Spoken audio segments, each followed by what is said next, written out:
abridged version of the daily cheat sheet for Friday morning. Obviously, the only thing right now going on in the news as far as importance is the Energizer Bunny, because Democrats are falling asleep as he's speaking. And I guess there's a loophole where he's the Magic Minute, they call it, where Hakeem Jeffries is allowed to speak as long as he wants and hold up this vote. Now, they might have had a win if they just on the merits that they disagree with this bill, even though I think this bill does cater to a lot of people. But this is a losing thing. When somebody's speaking and going on and on trying to break something, it's not a great optic. I know they think it's a great optic because they're going on the past optics of legacy media, but with so much, while the landscape has changed, I don't think this is a good look. Now, first of all, look, I respect anybody who can talk for 6 hours without stopping. As a monologuist myself, as someone who holds lectures, I really respect that. Although I am very likely the best lecturer that I've ever met, I say with all the humility in the world. And if I talked for 6 hours, my students would be falling asleep too. But at least when I lecture, there's a purpose to it. At least when I lecture, you're going to learn something, or there's going to be some end game at the end. It's like that scene in Planes, Trains, and Automobiles, right? Where he's like, your story should have a point, right? That's exactly. And that's the hilarious thing. We're talking about Hakeem Jeffries. For those of you who aren't aware, Hakeem Jeffries stood up at around 5 o'clock in the morning Eastern time, I think it was, and just started talking. And the idea is there's this loophole called the Magic Minute. The Magic Minute is this long-standing, really weird U.S. House of Representative, let's call it a tradition or a loophole or whatever it is. It basically is the Speaker of the House or the Majority Leader or the Minority Leader has an unlimited time to just talk, talk and talk and talk. And not because there's a purpose to it. It is literally just to hold up a bill. It's basically filibustering, but like House edition. Right. So this is one of those things that has no real purpose other than just to waste time. And if Hakeem Jeffries thinks that is something that is worthy, great, because it doesn't change one word of the bill. It doesn't stop the bill. It literally is just him talking, hearing himself talk. Some people might, oh, it's so brave, it's so this, so that, but it's not even resistance. It's like performance art. So I'm not really sure, as you said, or as John Candy and Steve Martin might have put it, yeah, you should have a point. And I don't think he does right now. And he's either, by the way, a great ad for having an amazing prostate, or he's a great ad for a Depends commercial. Because, I mean, the guy has been up there for, what is it now, 6-8 hours? And by the time people are listening to this show, which we're going to post pretty soon after, he's probably still going to be speaking. But the amazing thing, Golan, is that I'm pretty sure most Republicans have decided to vote for this bill, which is an amazing thing unto itself. And I still can't get past why anybody would bet against Trump. I don't understand it. Forget about the left and the Democrats. I'm not referring to them. I'm referring to Republicans. At what point do you say the guy's got the Midas touch? I mean, I think that this is something that has long been understood in the halls of the government in general. This guy is not your typical politician. He is not someone who is just out there, for better or for worse, following the traditions that have always been followed. He kind of does it his own way. I always said, and some people think this is a compliment and some people don't, but I still stand by it, which is Donald Trump is the president by way of stand-up comedian mafioso. And I think that's a perfect encapsulation of who he is. He's someone that is willing to do insult comedy, but it's the most effective insult comedy you've ever seen. Remember, Jeb Bush was like the front runner at one point, and then one good zinger, and basically he was gone. Low energy, which will be on his tombstone. Please clap. I mean, these are things that you can't get past, especially once the name has been tattooed to your forehead. So this guy is not going to do things in a way that might be quote unquote normal. He is going to make things happen. He's going to use whatever means he has at his disposal to get it done. And this is something that he has been talking about for quite a long time. He knows not only is this necessary, and also we're in a position where if this doesn't go through, things are going to start collapsing in a way that nobody on either side of the aisle is comfortable with. So I'm not really sure what the holdup is anyway. I get that Democrats at this point do everything in lockstep. I get that they are the board, and that's why when you look at the sides of the aisle in terms of voting, this one looks like all one color. I get that. We have a couple people who are going to debate, are going to need certain things, are going to need negotiations. Some of them are just going to say no, as the Rand Pauls of the world are going to do. But he's going to get it done anyway. And if that means he is going to make deals that are unsavory, then he'll do that too. That's the mafioso side of him. So I really don't understand why anyone would bet against him. The Freedom Caucus said, we're going to push back, are no longer pushing back. So little by little, just one chip in the wall at a time, he's getting this thing done. And now this guy's going to stand up and try and pull off filibuster light. Cory Booker just played this game at the end of March, right, where he did whatever. This is not like a badge of honor, but the longest individual speech in Senate history, 25-hour speech, where he definitely needed the pens. And he thought that this was going to be his moment. He was going to be the guy who suddenly was the presidential candidate that everybody needed because of this gimmick. Because that's a lot of the way of how it works. Kamala Harris was nobody. And then she went after a Supreme Court justice talking about, oh, you are a gross person. And then suddenly everyone was like, ooh, who's this lady with the fiery tongue? She was able to ride that to a vice presidency and then a failed governmental career. So why wouldn't Cory Booker's work? And it didn't. No one was impressed. Even the people in his aisle that used lip service to be like, we were so inspired. Still nobody cared. Who's Cory Booker today?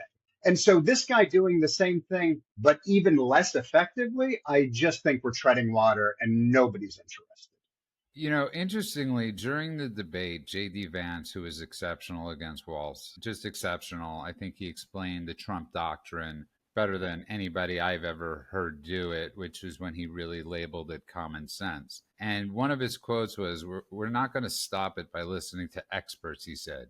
Maybe we're going to stop it by listening to common sense wisdom, which is what Donald Trump governed on. These people are supposedly listening to the CBO. We know they're not listening to anybody. They just don't want to get this bill passed. It wouldn't matter if the CBO said this bill will cut the deficit by $32 trillion. They would still find flaws in it. There is no perfect bill, but there are a lot of perfect things in this bill. Did he get rid of certain things? No, of course not. Everybody's got to get something. That's the point in negotiations. It's how you build a building. It's how you build a business. It's how anything is built. Go on. It's through negotiations. By the way, if you look at history, can you name something that is truly flawless? Even the Constitution is not flawless, right? All of these things took compromise. Lincoln's Emancipation Proclamation is not flawless. None of this stuff was flawless. So for people to wait until it is flawless to vote for it means they're going to wait forever and nothing will ever get done. Talk about really wasting time. There's a saying in the Army. As you know, I was in the Army. There's a saying. You don't wait for perfect ammo and you don't wait for the perfect shot. You take the best shot you've got and you pull the damn trigger. And ultimately, that's what we have right now. We have this. We have enough people that can vote for it. And that's the other thing. If we start losing the House, if we start losing the Senate, this thing becomes not difficult, but impossible. I get why the Democrats are doing it. I get why Hakeem decided this was going to be his moment to monologue forever. But it's time to just move on. Trump is not going to lose this. He's not going to let this go. He's not going to let this be a failure moment that can be remembered forever. It's just not going to happen. So all we're doing is wasting time that could be better spent making our lives better. You also bring up an interesting point. It's like, I understand that the Republicans, we're not a one thought party. We're just not. But even to the people the Freedom Caucus people, I would imagine that was originally the Tea Party people, whatever you want to call it, there's a certain point where you just have to look at somebody's track record, even them, and say, when has the guy really been wrong? And this isn't a rah-rah type of Trump thing. I'm simply saying there's some knack or gut or gift from God, whatever you want to call it, to see things that others don't. And during this administration, he has amazing people that he's appointed, like Scott Bessent, who are actually, they're not dummies. Scott Bessent is an absolute genius, Golan. They know what they're doing. And I don't really understand it. I don't understand people within your own party. listen, it's okay to push back on certain things, but when somebody's been right so many times about the economy, you got to give it to him and just stop arguing. But I don't think this is because they disagree. I don't think this is even because they think he's making mistakes. If you think about the Freedom Caucus specifically, let's focus on them. They are, let's call them the ideological purists of the GOP, right? They are people who are going to get granular and look at the small print in a way that maybe other people don't. I don't think they think it's a bad bill. Frankly, I think there are certain things that they wish they had, and they have to show the people who put them in office that they care about. So they had to do something. They had to rattle change at least a little bit, or else they wouldn't be the Freedom Caucus. They would just be everybody else in the GOP. And so when you're talking about, for instance, the spending levels being too high, they had to mention it. They had to mention sunset clauses. They had to mention national security loopholes or immigration reform not going far enough or whatever it is. They had a whole list of stuff. I think it's their job to do so because of the air that they occupy and the way they occupy that air. It was their job to say, hey, I just want to play devil's advocate for a moment. We're going to get this done because ultimately we are part of this party and we are supporting our president. So we are going to get it done. If we can get it to move, great. And if we can't, at least let everyone know what I cared about and that maybe in the future you can come back and say, hey, remember that thing I brought up. I think that's okay because I don't consider what they did wasted time. I consider what they did being ideologically pure, which is how they pitched themselves. So now they did it, and then they fell in line, most of them anyway, and now we can move on. The Hakeem Jeffries thing is just a big waste of time. But I don't mind that there is ideological debate within the GOP, as I've said before. But what was the line that Ben Stein said to you about debate? Debate is the essence of America. I'm not sure that's his own. I quote Ben, but I'm not sure where Ben got That's that. fine. Whether he came up with it or he repeated it, it's still a brilliant thing. And I think that in most places in the United States, that is not the case anymore, certainly amongst the populace who are just on social media being fed whatever propaganda into their eyeballs. But I like that at least at the highest level of government, or at one of the highest levels of government, we have that. So at least people can see what adults in the room having differences and yet coming together can look like. So I don't mind that. I think that's okay. So, listen, I would agree with you I agree with you, obviously, with what you're saying. I don't have faith in that's the reason why many of those people are doing what they're doing. So, I agree I with am you. trying to be idealistic Yeah, myself. I agree with you 100%, but I don't agree with you that that they're doing this for noble reasons. Okay, let's be honest. They're showboating. They're trying to make a name for themselves. This is their future, and so I applaud your stance and take on the nobility of debate. I don't necessarily think this is what it's about. CNN is saying Hakeem Jeffries says he will take his quote unquote sweet time voicing opposition to the policy package. We have no doubt about that. Is he going to go into July 4th? Is he going to go into July 5th? I mean, with diapers and water, you could go, he could stand there forever at this point. I don't know the rules of the Magic Minute well enough to get into them. I don't know if he has to remain standing. I don't know if he's allowed to take breaks. I don't know any of those things. I know that part of it is debate, so I assume there can be some back and forth. But don't quote me on that either. This is new for me. Even as someone who has heard of it but never seen it, I just don't know. Let me just respond to what you said about the Freedom Caucus for a moment. Of course, I know this is not all noble, and of course, I know we're talking about ego and self-preservation dressed up as principles and all the rest. Sure, give this to me, man. It's almost the 4th of July. Let me have a moment where I get to pretend like we're all wonderful, noble adults in the room. But yes, some of them want to be kingmakers. Some of them are just addicted to saying no. Some of them actually are afraid of what happens if Trump gets more power and they just disappear from the equation. Some of them are trying to pressure donors to give them more money. Some of them didn't even read the damn thing. So sure, of course that's all true, but I still don't mind it because most of them fell in line. That's the reason why I don't mind it. If they didn't, if they were pulling a Hakeem, then I might not be so generous and give them the benefit of the doubt.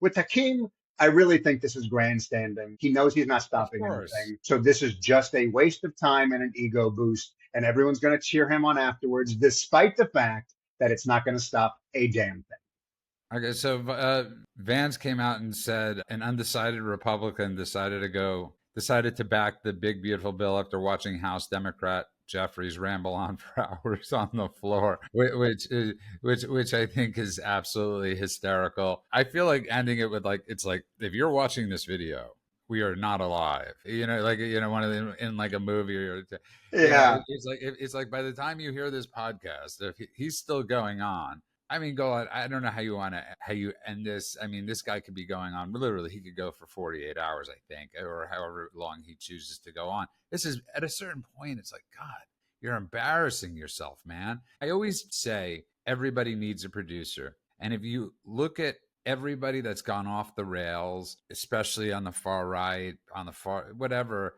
they don't have a producer. They become their own gatekeeper. When you don't have a gatekeeper that says enough, this is what you get. And there is no gatekeeper on the left. I agree. And by the way, I think there used to be. I think Nancy Pelosi, as much as I disliked her as a human being, I think she was someone that held that thing with an iron claw, not a fist, claw, and a whip. I think that she pulled everybody in line. She made people on her side of the aisle really come together. I think I'm not complimenting her because I think it's part of what destroyed politics, where it used to be that if you were on one side of the aisle, you could still agree with what people came up with on the other side of the aisle. Now it's like verboten.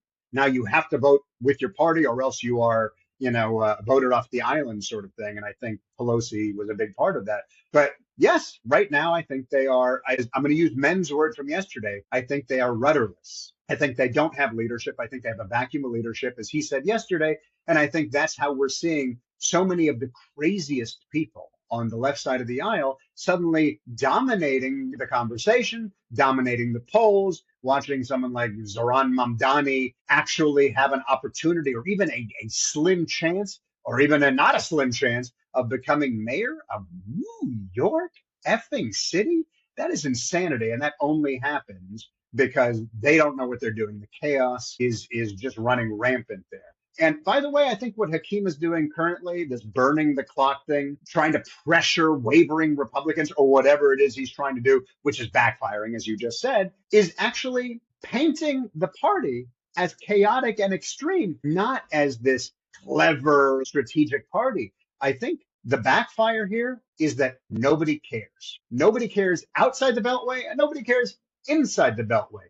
Americans are tired of this stuff. They don't care about the procedural theatrics. And no matter how cool it might sound to pull a Mr. Smith went to Washington thing, again, Cory Booker just did it for 25 hours. And ask anybody who isn't someone who follows this stuff religiously, most people don't even know he did it, much less care. So this certainly isn't going to be the one. Well, this time someone can. No. And this one will even have, not that that one had a point, this one will even have less of a point.